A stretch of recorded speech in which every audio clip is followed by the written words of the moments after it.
Hero আলমের মতো আগাছা রাজনীতিবিদ আওয়ামী লীগের আমলে মাথা ধারা দিয়ে উঠেছিল।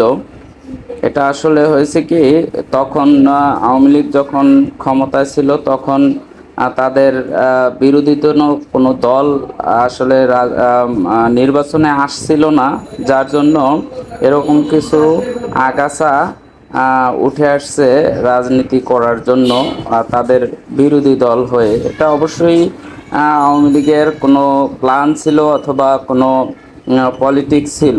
তো বর্তমানে যেই একটা ভাইরাল হয়েছে হিরো আলমের যে একটা পোস্ট, তিনি আদালত চত্বরে জনগণের বেদম মারধর খেয়েছেন। আমার মনে হয় এটা আসলেই ওর উপযুক্ত একটা শিক্ষা দরকার ছিল। এই শিক্ষাটা অনেক আগেই দরকার ছিল, কারণ ওর ওর কথার কোনো ঠিক মতো বলতে পারতো না, অথচ ও রাজনীতি করতে আসছে, সরাসরি এমপি পদে চলে আসছে। ওর কোনো সংগঠন নাই, ও তৃণমূল থেকে কোনো নেতাকর্মী হয়ে তারপর রাজনীতিতে আসে নাই। ও সাধারণ জাস্ট একটা মানে কি বলবো, জাস্ট একটা আগাছা থেকে ও এইভাবে রাজনীতির প্রেক্ষাপটে যে সরাসরি চলে আসবে এমপি অথবা বড় বড় এক একটা পদ নিয়ে, বিরোধী পক্ষ নিয়ে।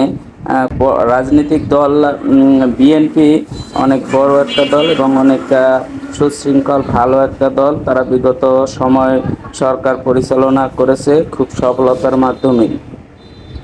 এটা আসলেই হাস্যকর, জাতির জন্য একটা অপমানজনক। কারণ এর মতো একটা মানুষ, মিডিয়ার একটা থার্ড ক্লাস লোক, সে কি করে একটা বড় রাজনীতিবিদের বিরুদ্ধে মামলা করার জন্য আসছে। এর আগেও তিনি এরকম মামলা করার জন্য অনেক পায়তারা করছে, তারপর ক্ষমা চাইছে।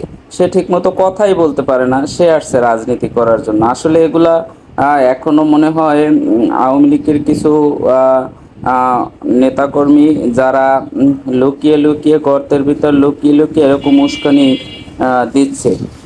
এটার সক্রিয় প্রতিবাদ করা উচিত এবং হিরো আলমের মতো এরকম আগাছাদের একবারে রাজনীতি থেকে ব্যান্ড করে দেওয়া উচিত।